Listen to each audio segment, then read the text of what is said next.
Hi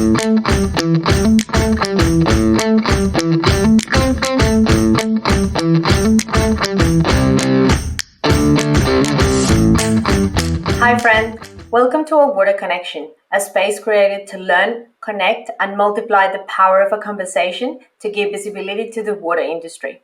I'm Jess Borges, a passionate human who believes you should increase your water curiosity. Welcome to this new episode. Today, I'm joined by Saba Dar, who has joined us from Calgary in Canada to help us unpack a concept that you may have heard before, but if you're not sure what it refers to, that's what we are here to learn, which is water stewardship. Saba is a water stewardship expert in the textile sector with in-country experience in Pakistan and she has also been supporting on-site teams in multiple countries, including India, China, Vietnam, and Turkey. She is the manager of water stewardship at WWF.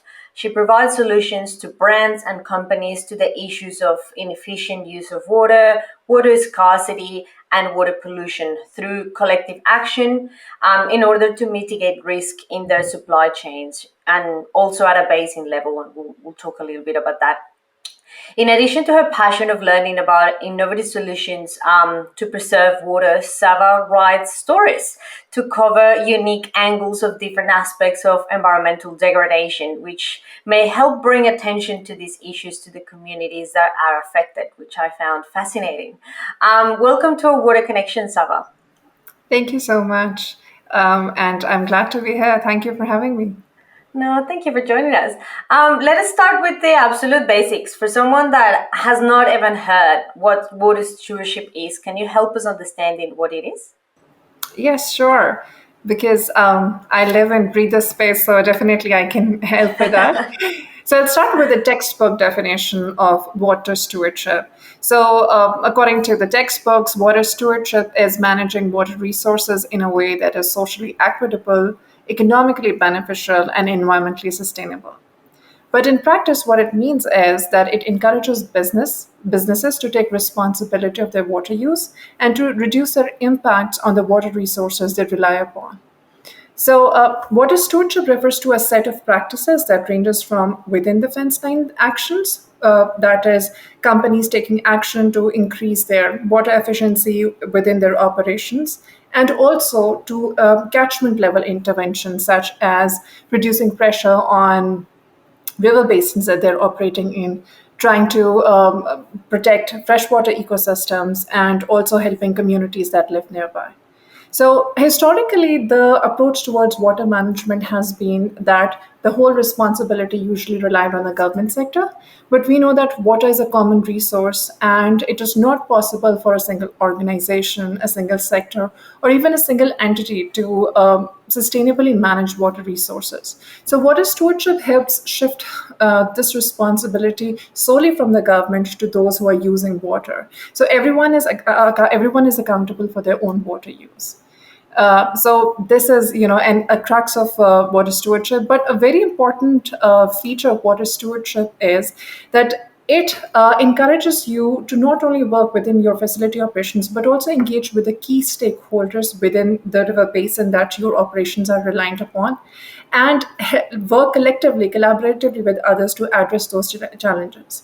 So there's a water stewardship letter that is followed usually, within the water stewardship circle, that starts with water awareness, goes up to knowledge of impact, internal action, collective action, and the highest point in that letter is advocacy.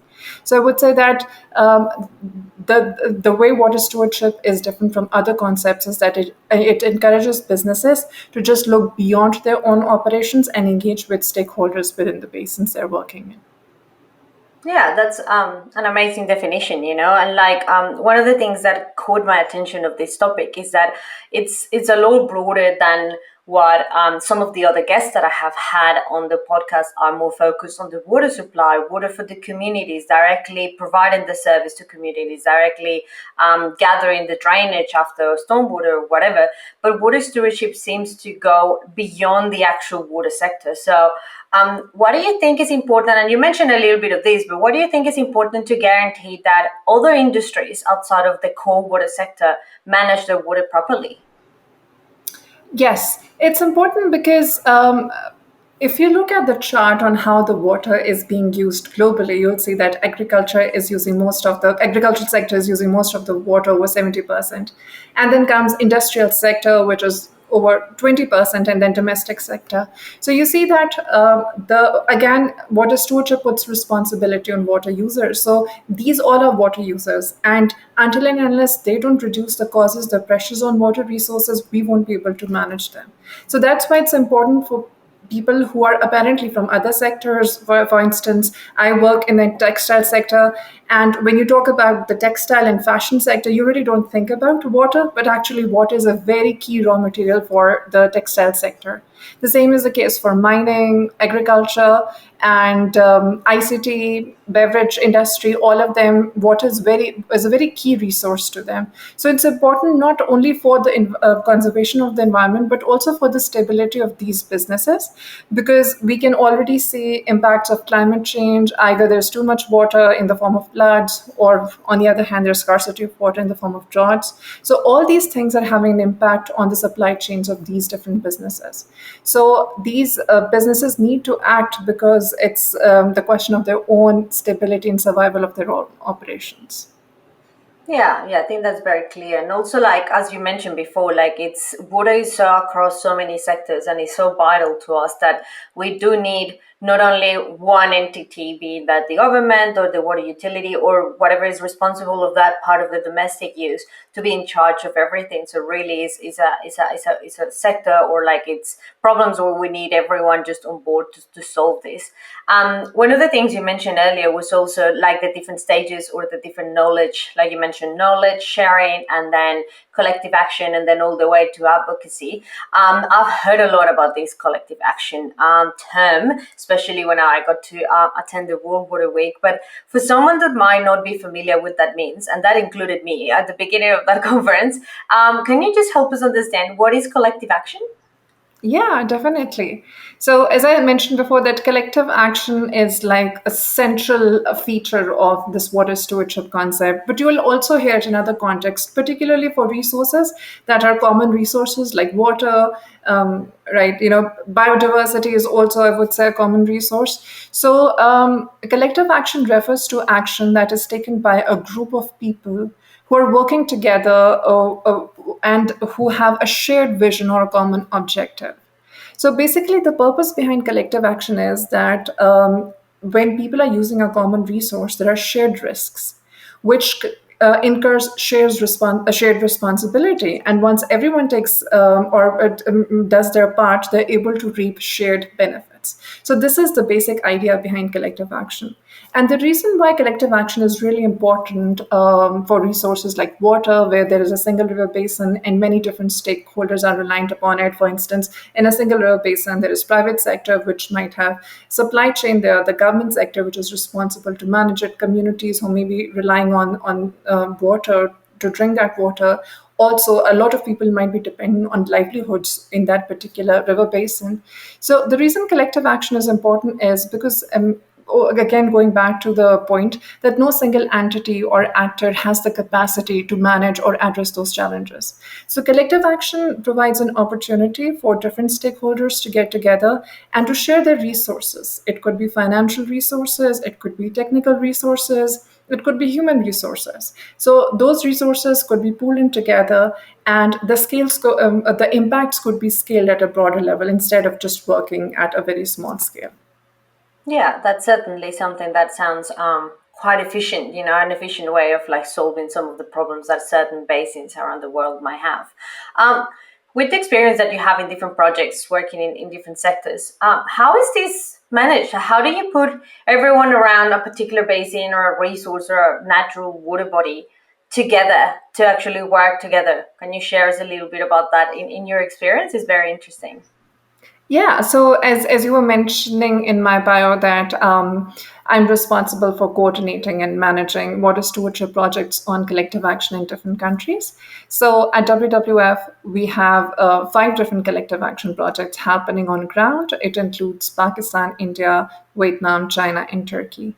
So we have focused on the textile sector because the river basins that we are working in Through our baseline studies and impact assessment, we found out that textile sector had a major impact on those river basins, because those river basins are degrading. There is a lot of water pollution. There are also challenges of water scarcities in few of those basins. So that's why textile sector was identified as one of the main pressures on those basins. And we felt like if you work with the textile sector, we can create a greater impact. So I'll share one example of this collective action program happening on ground from Turkey. In Turkey, we are working in the Büyük Menderes Basin. It is located in the southwestern part of the country, and it's a very touristy place. It's a very beautiful place. And within the same basin, there is textile manufacturing happening. So you have dye houses and you have textile manufacturing facilities. But when you go downstream, there is cotton production happening. So within the same basin, there's raw material production happening, there's wet processing happening. And then when you go further down, there is wetlands and buffer, like key biodiversity areas, but they're degrading. So we've done studies and we've seen that all this pollution that's coming from the industrial sector, from agricultural activities, that is cotton production, that is polluting the river basin that is in the downstream. So we are helping textile facilities to clean up their facilities, clean up their supply chains. But we are also focusing on other components. We're not just focusing on within the fence line activities. We're also focusing on the broader collective action level. So we have this what we call a basket funding mechanism. So we have this single broad project, and it's like a program, and it has different objectives. And we work with different textile partners. So it's not like individual projects with individual brands. We'll have this broad, in order to push this agenda of collective action, we make sure that the objectives are common and different brands can come, those who have supplies within that region. They are interested in working with their own suppliers. They then approach us, we tell them about their program, and a lot of them are supporting us, not only to work with their suppliers, but also to conserve these key biodiversity areas like key lakes and wetlands that are in that region, and also for biodiversity conservation. So, and the good thing about our work is because we've been working in Turkey since 2018, our work has actually inspired the government to take action as well. So recently they launched this project in which they're helping textile dye houses in the Büyük Menderes Basin to get their feasibility assessments done and to give them recommendations on how they can improve their efficiency within those factories. So this is just one example from our work, but there's equally exciting work happening in other countries as well. Yeah, certainly. And as you mentioned, it doesn't necessarily need the government at the beginning, which is something that I thought like collective action included.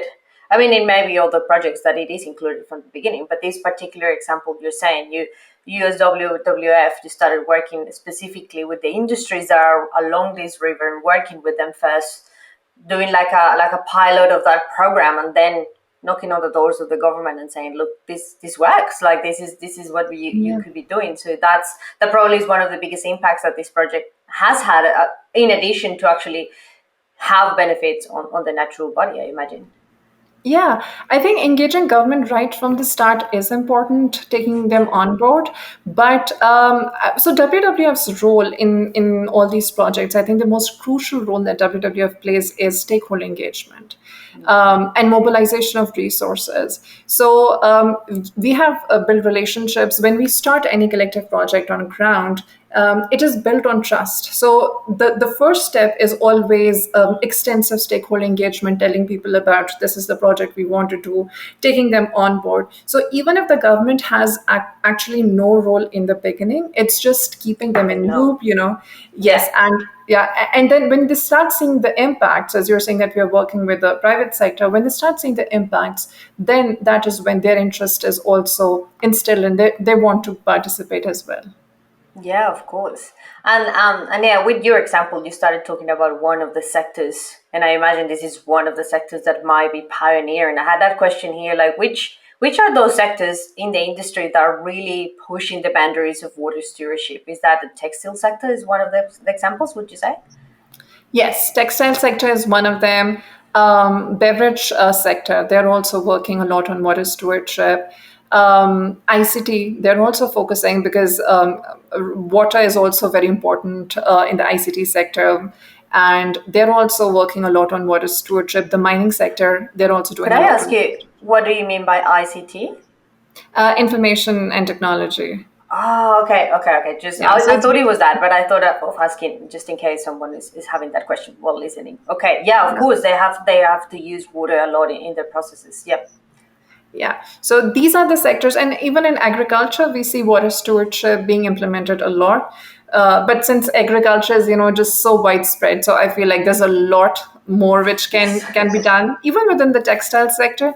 The thing is, because this is still an evolving landscape, so what we see is that water stewardship is being implemented mostly by industry leaders or companies that are like really high up, and because it needs resources, it needs a certain vision. But I hope with the passage of time that it will actually infiltrate into smaller industrial sectors as well. Yeah. That it becomes kind of the example to follow from smaller companies within the same industrial Exactly. sectors. Yeah. Yeah, and on the other hand, which sectors do you think are still in those early stages of starting exploring these benefits? Because I mean, there would be so many industries out there that do use water, if not almost all of them. I don't know, but which ones do you think are starting to pick up from those other? Oh, look what the textile sector is doing, or the beverage. Like we should start looking into this. That maybe is opening possibilities, of course, for WWF, of course, to work as well. Yeah, I feel like the sectors that I mentioned, they are one of the most water intensive sectors. But I feel like I'm not directly working in the agriculture sector, so it might just be my ignorance. But I feel like the agriculture sector could really use, because there are certain commodities in which I guess that there's more work happening in water stewardship. It also depends on which kind of crop you are growing. Like cotton requires a lot of water. So I feel like cotton can really benefit from the implementation of water stewardship. And there are many programs already targeting water use efficiency. They're necessarily not called water stewardship, but I personally, I feel like agriculture could really, use, and even within the fashion sector, textile sector, I feel there's still a long way to go. Oh yeah, there will be a long way to go in a lot of sectors. And as you say, and you mentioned at the beginning, agriculture is probably the biggest water user in the world. So there's certainly by scale, they also need to kind of work a little bit more on that. And there are like many developments around technology and water use, but there's certainly more things to do there. In the example that you were showing, that you were telling us earlier, apart from like impacts that I'm guessing you saw already in the quality of the water body, what other impacts have you seen that these water stewardship projects can have within that natural body and within those communities? I would imagine there are many more positive impacts that happen when these projects happen. Yeah, definitely. For instance, so there are, it's interesting because every landscape is different. And when you think of water stewardship, you basically think it's going to be focused mostly on water. But as I said, that many of our programs, they're not focused only on water. We call them landscape-based projects or landscape approach. So they're looking at the broader picture and not just water use. So, for instance, our program that is implemented by WWF India, we are working in the Noel Bhavani river basins in India. So, one interesting thing that came out of that was because Noel Bhavani river basins originate from Western Ghats, which is like one of the top biodiversity hotspots in the world. And they have forests around that basin. So the team identified that there was colonization of invasive species in those forests. And they did a study and they found out that invasive species actually exert more pressure on water resources as compared to the native species. So now what they've done is that they've proposed a plan to to get all that invasive species removed and to replace it with natural or native vegetation. Native. And they're working closely with the local forest department. And what is even more interesting is that you don't really have to throw out that invasive species. They checked the viability of that invasive species and they made buckets out of it.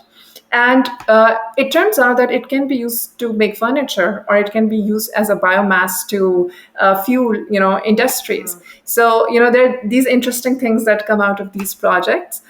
So this is one example that I find like this is an added advantage or value Yeah. addition to the project.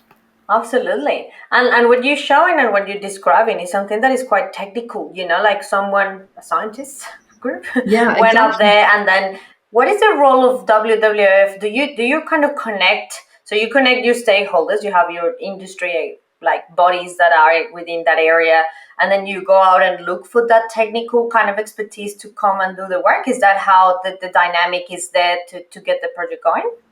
Exactly. So sometimes our WWF offices will have in-house ecological experts, but oftentimes we work with consultancies who offer such services. We'll work with academic institutions who have scientists and professors and academic experts. So we'll work with them. So we certainly collaborate with actors outside our organization to work on. Topics that require a specific expertise. Yeah, yeah, that's quite interesting. Yeah. In Well, before I go into a question I have about a report, I thought of it'll be useful for the audience to. They might not be across what WWF is. I'm pretty sure everyone has seen the logo. Like that panda is like very like I have seen it before, definitely, but I didn't know a lot about what WWF is. Would you mind giving us a little bit of an explanation of what the organization is? Yeah, sure. So WWF stands for World Wildlife Fund for Nature. At least that is how it used to be before. Because when this organization started, a lot of focus was on the protection of wildlife.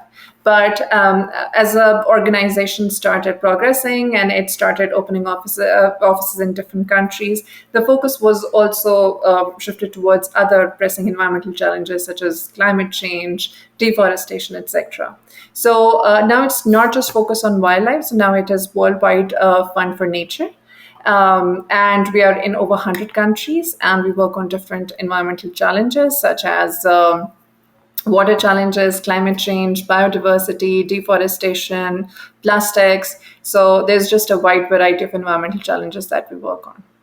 Yeah, fantastic. And yes, it's really a brand, like it's so well known in all environmental aspects. But yeah, I just want to clarify in case someone that is listening might not be familiar. We have been saying WWF a lot. But in preparation of this conversation, I was just scanning through a report. I can't say I actually read it all, but it was called Water Stewardship Revisited. And one of the things that they discussed was around the drivers, and we have been discussing about this. I'll leave the link to the report in the show notes if everyone is interested. And these drivers were like different ones. So they had water as an economic risk, water as value, and water as purpose. I can clearly see how, if I'm like an industry, I can see how water could become an economic risk, especially if it is a raw part of what I do or I really need it for my supply chain. But how do we, as a sector of professionals working in water stewardship or at WWF, help promoting those other two drivers like water's value and water's purpose that might not be as clear for some industries if we were to start a project with a new set of partners in a new area of the world? How do we transmit those drivers to them to get good outcomes at the end? I think it's a very good question. I feel like when this concept of water stewardship first emerged on the scene, a lot of conversation was actually rooted in risk mitigation. It was pitched to businesses as you have to reduce your water usage and improve your water efficiency because in this way you will be addressing water risks that you're faced with in a particular geography. But as the time has moved on, we're seeing that it's not only a tool for risk mitigation, but it is also a tool for value creation. it just depends on the way you look at it. So Yeah. when companies start focusing on water stewardship, they start thinking about ways they can improve their water efficiency. So this can lead to strategies and strategies that helps in increasing water efficiency. In some cases, it can lead to products like developing products. In the textile sector, you can probably develop a denim jeans or a t-shirt that uses less water, or a dyeing technique that uses less water. So you are moving towards innovation, and when you are ahead of the curve, you it can help you become a leader in this innovation place. The other thing is that it can also lead to innovative business models. So, because water was never the center of attention or focus for many companies, many businesses, because it has historically been very heavily subsidized by the government sector. So, the costs incurred by water was not something that would usually worry a lot of companies. Yeah. But when you start thinking of water and its implications, like with climate change and the impacts that it can create, you can move towards innovative business models that can help create value. And also, when you're working a lot on improving your efficiency within the fence line and beyond the fence line, you're working closely with the communities, you're reducing not only a lot of risks that is related to your stability and reputation, you're actually in turn enhancing your brand Yeah. reputation. So, you're associated with a very positive narrative that this company is working a lot on improving water resources, right? Or working a lot on water stewardship. So I feel like there is a lot of value creation. It's important to frame it that way and not only through the lens of risk mitigation. Yeah, definitely. I think that purpose and that value, it just transfer there's also like a benefit to them. It's like this is gonna help your brand, and by the way, you can help a lot of other people around. So yeah, it's definitely a good approach. Sava, what do you think is the biggest challenge that water stewardship, like this area, is facing at the moment? Yeah, a couple of challenges come to my mind. I think the first challenge is about and I guess that it is true for most of the environmental challenges, maybe. This is the absence of financial mechanisms that can really help drive water stewardship and collective action. And because collective action is still a very new thing, and although it is happening across sectors, not only within the textile sector, but because it's very new, there's still a lot of figuring out to do regarding the sustainability of these collective action initiatives, stability of the resources, right? Be it be human resources, financial, technical resources. So I feel like this is one challenge where we are sort of at a vantage point where we need to understand that how we can ensure that once you have something on ground, you have this collective action, how can you keep driving it sustainably. And the other, I think, challenges of scaling it up, which is, I think, very closely tied to this question of financial models and Yeah. financial mechanisms. Once you have it in place, maybe there will be more sustainability and stability of these collective action programs. But I think as WWF, we have implemented these collective action programs on pilot basis, but we really need to scale up, and we are also hearing from companies that they're also interested in exploring other geographies. They want to invest in collective action in other geographies, but the question is, are there resources, human resources? Are there people who are already doing it, or are there actors who are willing to collaborate with them? So I think these are some of the challenges where we are figuring out the resource question and financial mechanisms. Yeah, that's quite interesting because yeah, it's how do we scale it up and boost those impacts that these projects can have, and figuring that out as it is a challenge. What would you these questions is these of the challenges and these other two? So something that I'm asking all my guests. What would you be your message, Sala, to young water professionals who might be listening to you right now and have been learning about water stewardship is? Well, it is something I've felt after working this in this sector, water sector, since a while, is that water has been missing. critically missing from important discussions that happen at the world center stage. A lot of focus in the past has been on climate change, and rightly so, it is a huge issue. And now I see a lot of focus going towards biodiversity, which is again a very big issue. But the thing is that water is a cross-cutting issue in for both these challenges, for climate change, for biodiversity. If you take water out of it, you actually don't even have a planet. So Yeah. water is a very crucial element. And my message to young people would be to use their voice to elevate the profile of water, rally around water issues.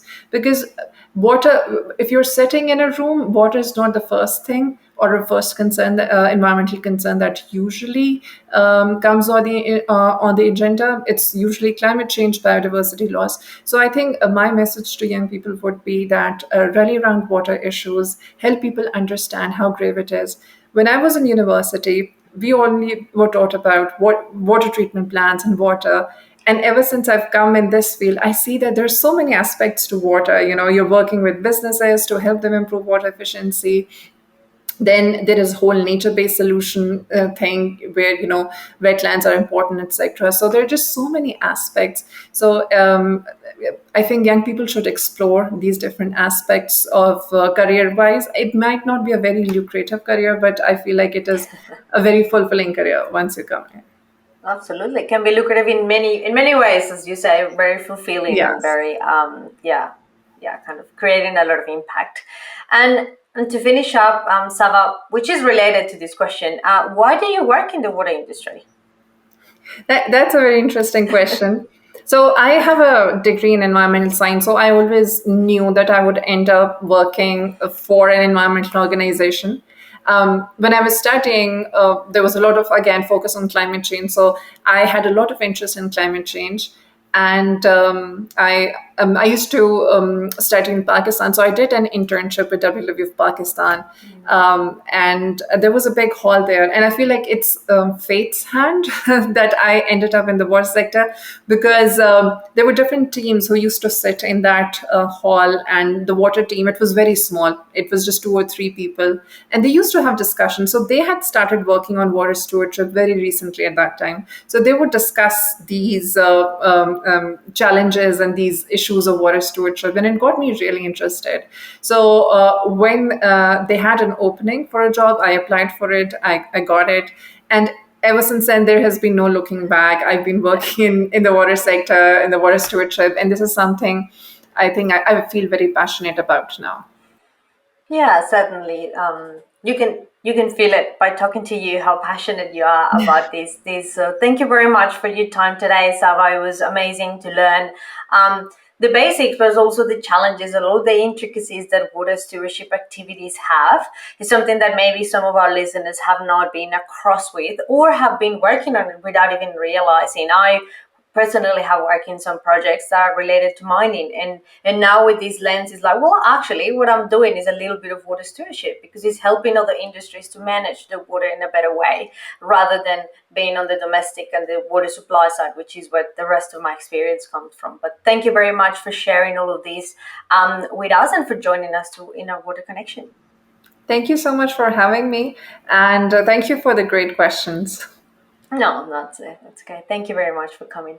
And to you, my friend, thank you very much for tuning in and listening to another episode of our Water Connection. I hope you enjoyed this conversation I just had with Saba. Follow us on LinkedIn as our Water Connection to stay up to date with any other episodes coming. And I'll see you next time.